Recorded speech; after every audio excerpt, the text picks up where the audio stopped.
नमस्कार, times of Swaraj में आप सबों का स्वागत है और मैं हूं संतोष सिंह। दीपक बाबू, फिर आप कहिएगा कि संतोष जी पर्सनली आप पर अटैक कर रहे हैं। ऐसा नहीं है। आप उस रिश्ते को याद करिए, कितना बेहतर रिश्ता हम लोगों के बीच रहा है, प्रधान सचिव के दौर पर भी और जब आप मुख्य सचिव बन के आए उस दौर पर भी।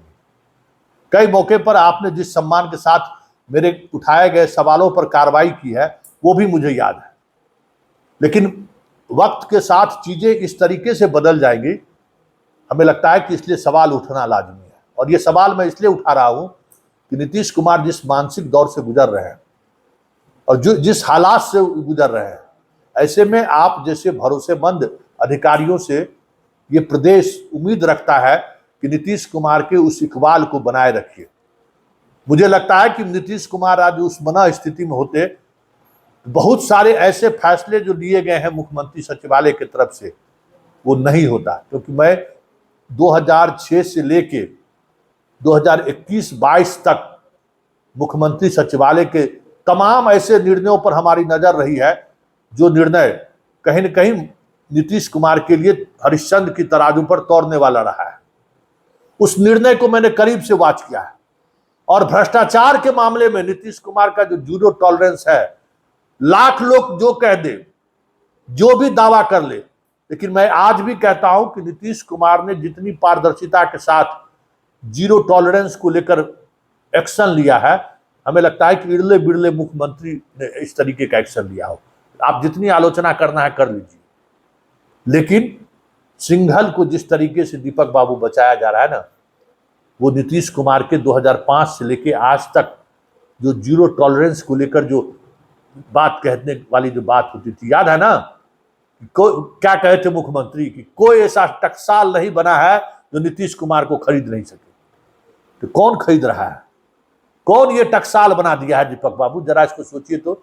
सिंघल के खिलाफ इतने बड़े बड़े एविडेंस मिल रहे हैं, सिपाही बहाली के मामले में इस तरीके की चीजें सामने आ रही है कि जहां प्रश्न पत्र छपा वहां बिल्डिंग ही नहीं है, एक कमरे की बिल्डिंग में प्रश्न पत्र छाप दिए और आप खुद गए उसको देखने के लिए, जिसका अपना प्रिंटिंग प्रेस नहीं है। इससे बड़ी बात और क्या हो सकती है? और गिरफ्तार अभियुक्त कह रहा है कि हमने उनके घर पर जाके 10% कमीशन दिए, करोड़ों रुपए के कमीशन का हेरे पड़ी, फिर प्रश्न पत्र लीक। हटा तो दिए, लेकिन उसको आप बिजली विद्युत भवन में आप सुरक्षा पदाधिकारी बना दिए। क्या है सिंघल में ऐसा रखा हुआ भाई? नीतीश कुमार अगर उस मना स्थिति में होते तो हमें नहीं लगता है कि सिंघल आज बेऊर जेल में नहीं होता। एक से एक प्रिय अधिकारी भी भ्रष्टाचार के मामले में जब जिन पर शिकंजा कसा, उसको नीतीश कुमार की तरफ से हम जीवन दान मिलते हुए नहीं देखे।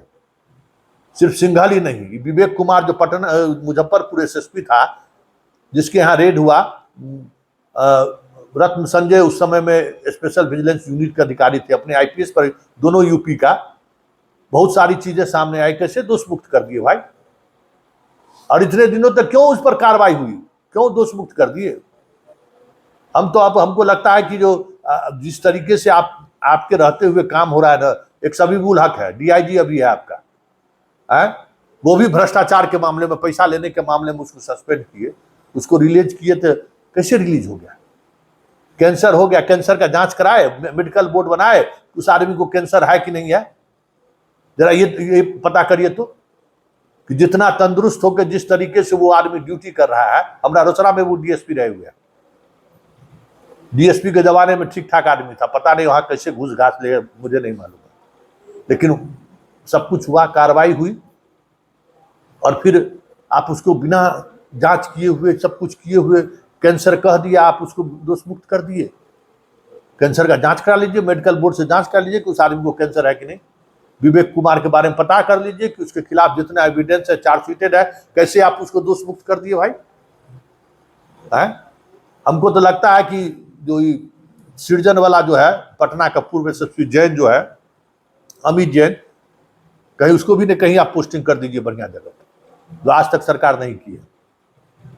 पंकज राज को क्या पनिशमेंट दिए हुए हैं?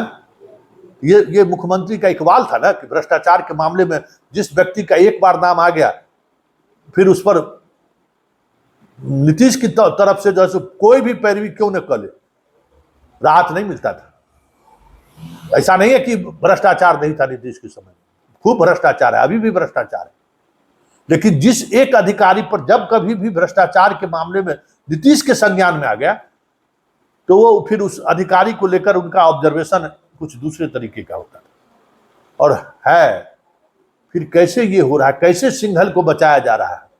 अरे सुनने में आया कि ललन बाबू पैरवी कर रहे हैं, ललन बाबू के खासम खास है, ललन बाबू के एगो खासम खास के यहाँ का वो खासम खास था, उसके थानेदार के से लेके डीएसपी तक का पैरवी में उसके माध्यम से करवाता था। प्रोसीडिंग कितना फाइनल करवा दिया, क्या किया नहीं किया, तो ये भी बात लोगों के जेहन में है, लोग में चर्चा है। लेकिन चाहे ललन सिंह का बर्दाश्त प्राप्त हो या किसी सिंह का बर्दाश्त हो, इस तरीके के मामले में नीतीश कुमार कभी रिलीफ तो नहीं देते थे। आप उसको रिलीफ देने के बजाय में जो है, और अगर रिलीफ नीतीश कुमार दिए हैं तो आप हमको फोन करके कभी बता दीजिएगा, व्हाट्सएप कॉल करके बता दीजिएगा कि संतोष जी अब नीतीश कुमार में वो इकबाल नहीं रहा है। झूठ मूठ के आप हमको कटघरे में खड़े कर रहे हैं। बस बात होती है ना, आप कह दीजिए, हम मान जाएंगे कि ठीक है दीपक बाबू अब इस खेल में नहीं है। चर्चा यही होता है कि सब काम दीपक कुमार करा रहा है। तो ये इमेज क्यों भाई, दरभंगा का नाम आप काहे हंसा रहे हैं?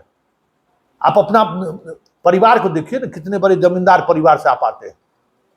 क्या जरूरी है पैसा कमाना, हमको जी समझ में नहीं आता। नीतीश बाबू कहते हैं कि कफन में जेब नहीं होता है, तो खाली बगल में बैठ के खाली उनका प्रवचन सुनते हैं कि इस पर अमल नहीं करते हैं कि कुछ ऊपर लेके जाने वाली स्थिति नहीं है, कफन में जेब नहीं है।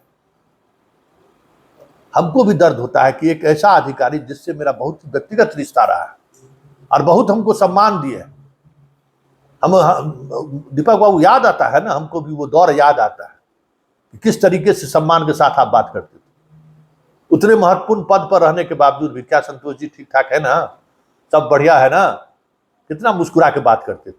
अब ऐसे अधिकारियों को हमको सवालों के गठकरे में खड़ा करना पड़ रहा है।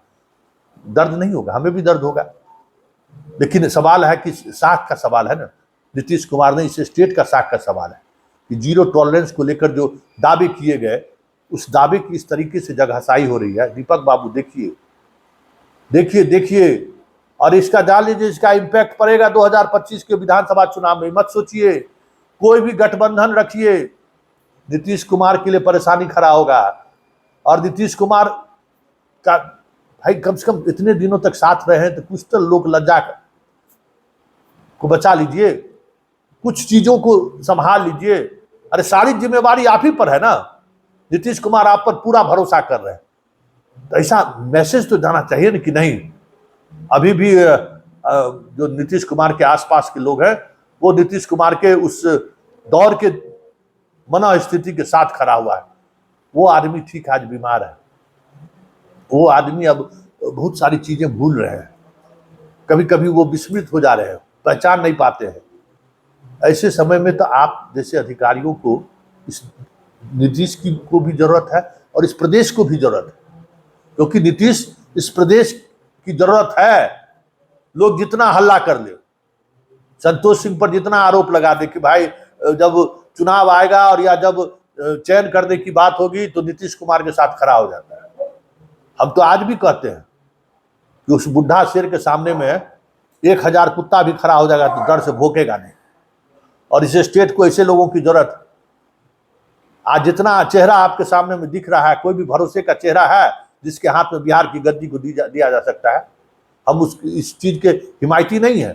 लेकिन विकल्प देखिए ना, तो जब विकल्प देख रहे हैं कि फिर 2025 में चुनाव होगा तो लड़ते बुड़ते ही सही, जैसे भी हो नीतीश कुमार आएंगे, उनका साख बचा लीजिए। अरे विदाई दे दीजिए बढ़िया से कि लोग याद रखेगा। ऐसा नहीं कि जयंती मनाया जाएगा, सब कुर्सी खाली रहेगा, ऐसा नहीं दीजिए। जैसे कर्पूरी ठाकुर सोशल जस्टिस के रूप में बिहार में लोग नाम रखता है, गांव गांव का बच्चा आज भी याद करता है। तो ये आज का आधुनिक बिहार के निर्माता के रूप में नीतीश कुमार को लोग याद रखे। श्री बाबू के बाद लोग नीतीश कुमार को भी लोग याद रखे, ऐसी विदाई उनकी होनी चाहिए। और वो जिम्मेवारी दीपक बाबू आपके कंधे पर है। इसलिए छोटे छोटे मामलों में 2, 4, 10, 20, 25 लाख, 50 लाख, 1 करोड़ रुपया का कोई मतलब है? नीतीश कुमार का जब साखी नहीं रहेगा, इस सबको छोड़ के कम से कम साख बचा लीजिए नीतीश कुमार की, कि जो एक शानदार विदाई उनका हो सके।